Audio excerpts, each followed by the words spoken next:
Good afternoon. Welcome to part 2 of the Story First Museum, Designing Meaningful Museum Experiences. It's a little bit of a mouthful. Welcome again to Wouter, who will be hosting this second session. We'll be building on the work we did last week, looking at how we tell the story of our museum, think of the audiences that we're wanting to reach, identifying the platform, and then how we build a concept around that. And today we'll be doing a far more practical session, looking at how we create those concepts. The first part of this session is similar to last week's, and Wouter will be doing a little bit of a catch up on last week. And then we're going to take a short break, and I'll pop a link into the chat, and we're going to go into a workshop format. And especially if we are quite a small group today, that's quite good because we can work quite closely together on how we develop those concepts. That session will be recorded as well, but it will just be for those that are part of the session and who signed up, who've not been able to make it today for one reason or another. So I think we'll just get going, and I'll pass over to Wouter. I'll be here in the background and in the chat if anybody has any questions or if I can help with anything. Over to you, Wouter. Thank you so much. Great to be back. I hope you all had a really good week, good weekend. So last week it was mainly me doing most of the talking about showing some good examples, showing some theories that I follow whenever it comes to creating these kind of meaningful digital museum experiences. And this week, you will be doing most of the work. But of course, I will guide you through the process. I'm going to share my screen right now. Let me know if you can see it. Should be up. Yes, thank you, Nicola. So indeed, part 2 of the Story First Museum, of really considering the museum not so much as a physical building with a physical collection first, but really looking at it from a story first perspective. So this is part 2, where we are actually going from strategy to format into creating creative concepts already by following all of the steps that I've shown you last week. This is the agenda for today. So I'm going to do a quick recap of the stuff that we talked about last week. Of course, there's, especially because we're quite a small group, feel free to at any moment stop me if you have a question or a request, or need to get some additional information on stuff that I am discussing with you. And then after that, we will jump onto the other link, the Zoom link, because this is a webinar format, and in a webinar format, I can't really see you. So the only interactions that we can have is through the chat. But it's nice if we can do the assignment and talk about the assignment when we can also see each other as well. So especially with a small group, that's nice to do. And we have around 50 minutes to work on the assignment. And then after that, we have around 45 minutes to discuss the concepts. But if you have to drop off like last week at 3 o'clock exactly, because you have to pick up kids or whatsoever, no worries, let me know and we can discuss your concepts first. And then we still have a little bit of time left over for some final thoughts and Q&A. One thing I wanted to start with before I talk about, before we do the recap and talk about what we did last week to kind of refresh our minds, is I completely understand that many of the examples that I've shown you last week are, of course, these great examples from big museums like the Rijksmuseum, from the National Gallery. And of course, we really have to be realistic in what we can and can't do ourselves. And this not only goes for smaller size museums, this is even true for big size museums. because I know, there's always very strict budgeting with these bigger sized museums where, if you haven't formally applied for something in the upcoming year, there is no budget to actually create something. So even for bigger museums, it can also, although we often look at big museums and think they have big budgets and can pretty much do everything that they want, if we really look closer at the separate teams, that might not always be the case. But of course, they have it a lot easier than the smaller museums when it comes to digital content creation. So I think what is really important for today is that we are realistic in what we can do ourselves and what we can't do ourselves, and also think about ways to, in your creative concepts, whatever creative concepts we come up with, we have to think, is this something that we can, do ourselves with the team that we have, with the capabilities, with the know-how, with the technical skills that we have, or do we need to partner up with others? Do we need to apply for a grant, or do we simply partner up with other museums, friended museums who we know can help out? So, we always, of course, have to really be practical when it comes to the concepts that we come up with. Of course, we can go wild, but, you need to make sure that you also have a plan on how you're actually going to achieve it. Okay, quick recap on what we did last week to kind of refresh our minds. We've looked at the starting point for designing any meaningful digital experience. So instead of starting at the last part, the conversations that we all recognize, we need to do something with Facebook, we need to do something with YouTube. So that's never a good starting point. What we need to make sure is that we don't start with the platform, the format, or the concept, but that we actually start with the story of the museum, the goals that we have, the difference between educational goals and commercial goals. Make sure that you really describe that at the starting point of thinking about creating digital experiences, defining whether something is an on-site experience or an off-site experience, or even a hybrid experience. This is all possible, of course, thanks to technology.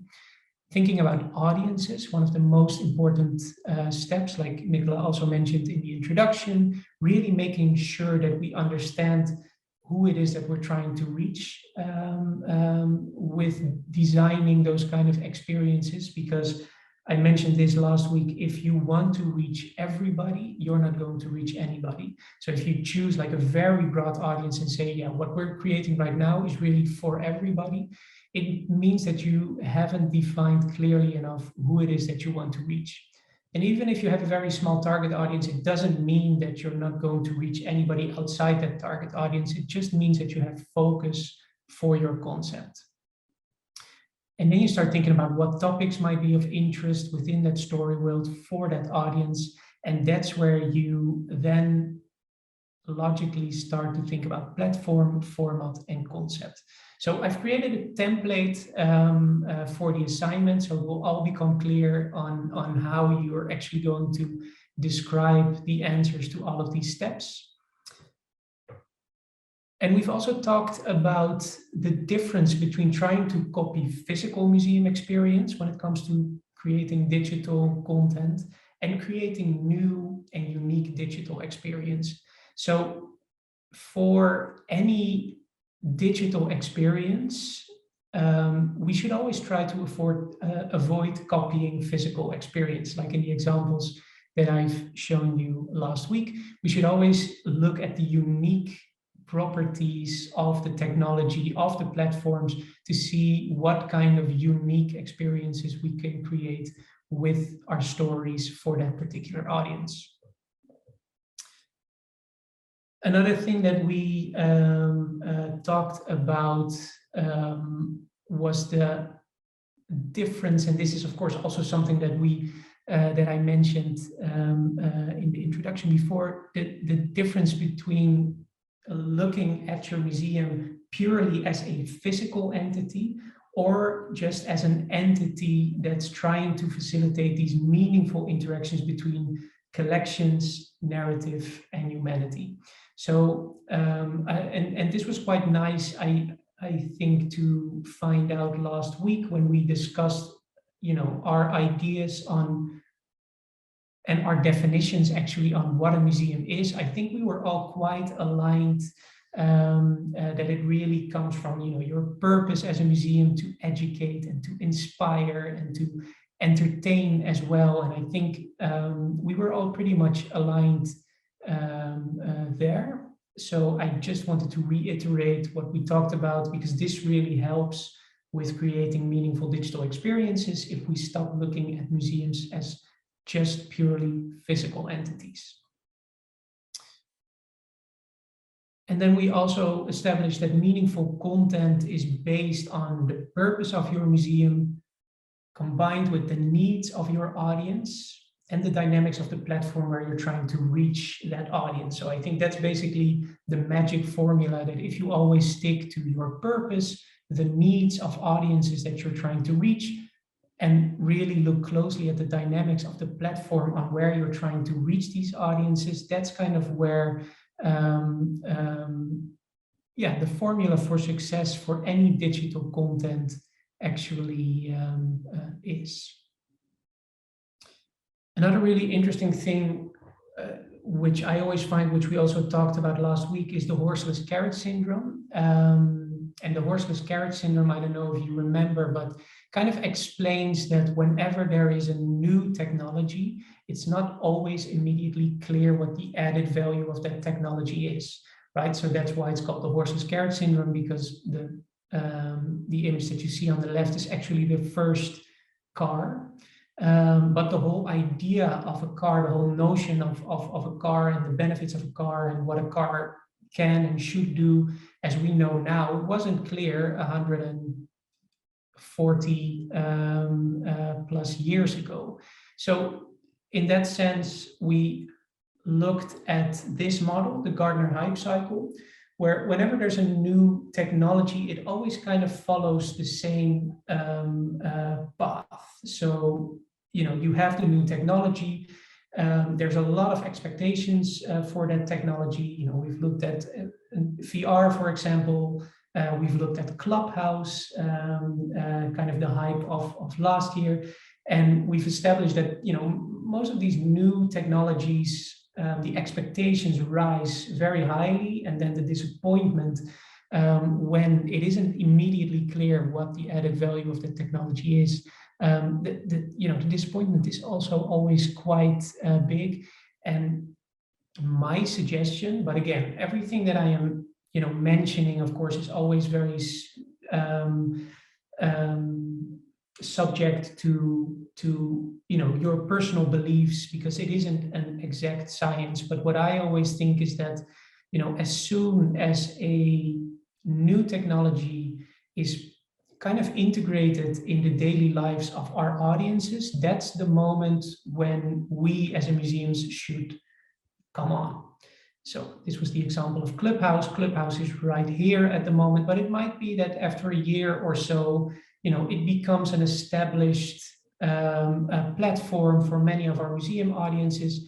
And that's where I think we should come on and start thinking about, how can we tell our stories for the audiences on Clubhouse using the dynamics of that particular platform. So this is something that I wanted to do for today, because I always find it very helpful, is to focus on the popular platforms where audiences are already at.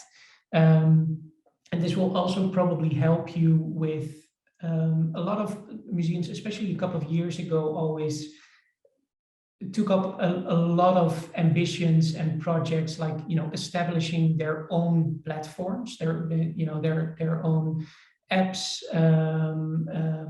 and really try to become a platform where audiences go to. And it's proven to be quite difficult. And that's why I'm such a big fan of going to these platforms where the audiences are already at, because they are already established. Even though our idea of the internet might be that nothing is certain. Well, actually, there is a lot of certainty out there. A platform like YouTube has been there since 2005 and is become an integrated part of the daily lives of most of our audiences.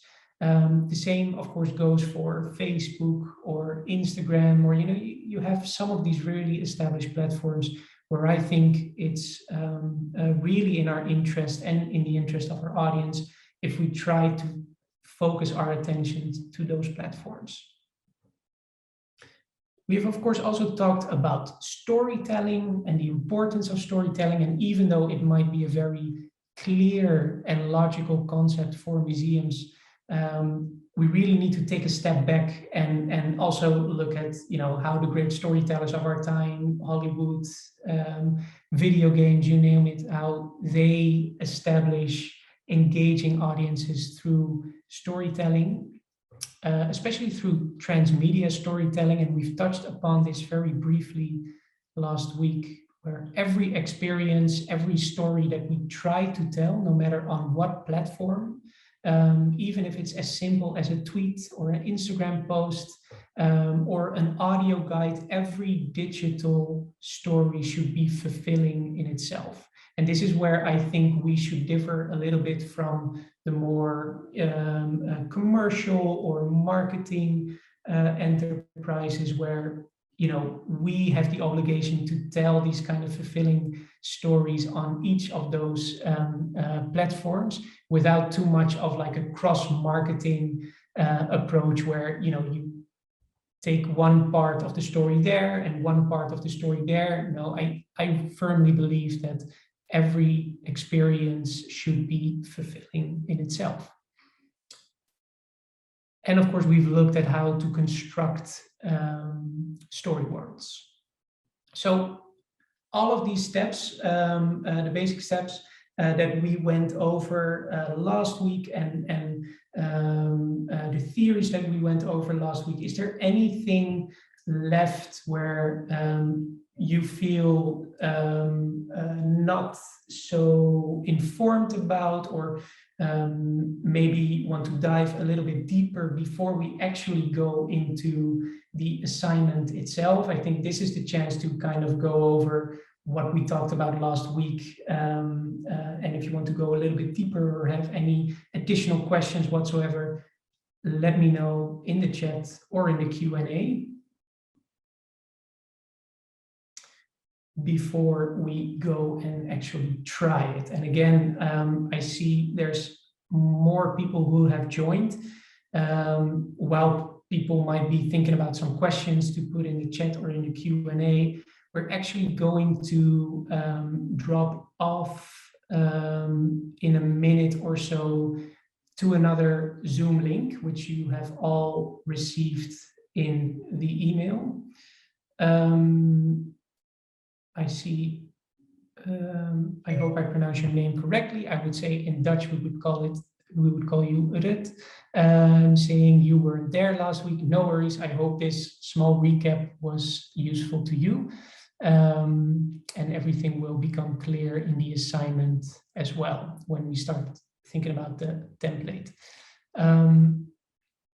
Yeah, Nicola has dropped the other Zoom meeting because it's nice when we really deep dive into the assignment, especially because we're quite a small group, that we can actually see each other as well, because now it's just me talking to myself and to my slides.